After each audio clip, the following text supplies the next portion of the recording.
Assalamualaikum warahmatullahi wabarakatuh dan salam sejahtera. Nama saya Naufal bin Suhaimi, berumur 16 tahun. Tahun ini saya berada di tingkatan 4, bersekolah di Mahat Tafiz Darul Ulum Al-Basriyah.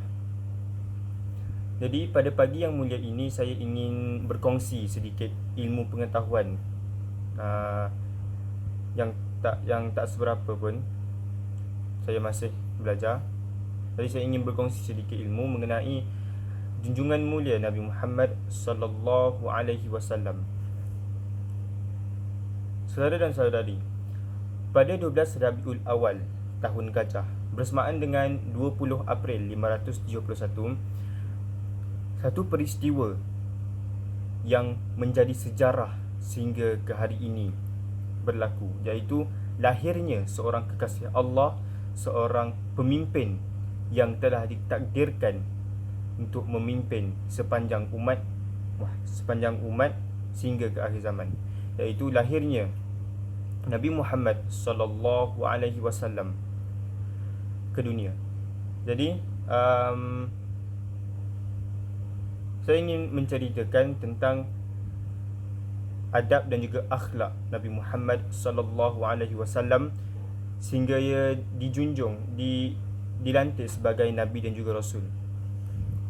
Jadi sebelum Nabi Muhammad sallallahu alaihi wasallam dilantik menjadi Rasul pada umur 40 tahun, sepanjang 40 tahun itu Nabi Muhammad sallallahu alaihi wasallam belajar adab dan juga mempraktikkan akhlaknya dan menjadi semakin baik, yang sehingga ke hari ini menjadi contoh dan tauladan kepada anak muda sesiapa saja di akhir zaman ini. Akhlak Nabi amat disanjung tinggi pada masyarakat ketika itu. Namun apabila telah dilantik menjadi Rasul, Nabi Muhammad sallallahu alaihi wasallam dipandang remeh, tidak dipandang sebelah mata kerana Nabi Muhammad sallallahu alaihi wasallam membawa sesuatu yang baru kepada kehidupan masyarakat jahiliah pada ketika itu. Tetapi dengan sabarnya Rasulullah sallallahu alaihi wasallam, sehingga walaupun dia dibaling dengan batu, dibaling dengan najis, dihina, namun beliau masih tetap bersabar. Pada suatu peristiwa, malaikat yang menjaga gunung datang berjumpa dengan Nabi untuk menawarkan dan sambil berkata, "Ya wahai Nabi, wahai Rasulullah, tak mahukah engkau aku melemparkan ataupun aku menghentamkan bandar itu dengan gunung?" Namun Nabi berkata, "Tak perlu, mereka adalah umatku, aku masih sayang mereka." Betapa mulianya akhlak Nabi Muhammad sallallahu alaihi wasallam ini, sehingga di Al-Quran Allah berfirman, "A'udzu billahi minasyaitonir rajim. Innallaha wa malaikatahu yusalluna 'alan nabi. Ya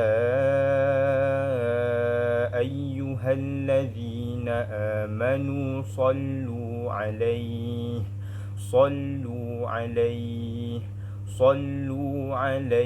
wa sallimu taslima."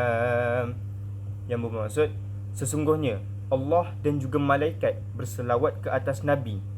Wahai orang-orang yang beriman, berselawatlah kamu ke atas Nabi dengan sepenuh penghormatan.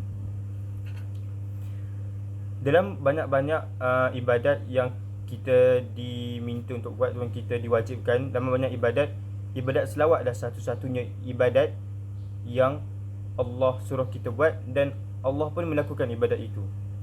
Maknanya betapa banyaknya, betapa agungnya Nabi sampai Allah pun berselawat ke atasnya.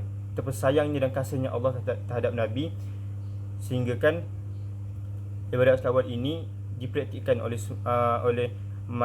masyarakat ataupun penduduk langit dan juga penduduk bumi. Begitulah betapa indahnya akhlak Rasulullah sallallahu alaihi wasallam. Jadi kita sebagai umat Islam haruslah menjaga nama baik Islam dan juga menjaga nama baik Nabi Muhammad sallallahu alaihi wasallam. Sekian, wabillahi taufiq wal hidayah. Wassalamualaikum warahmatullahi wabarakatuh dan salam sejahtera.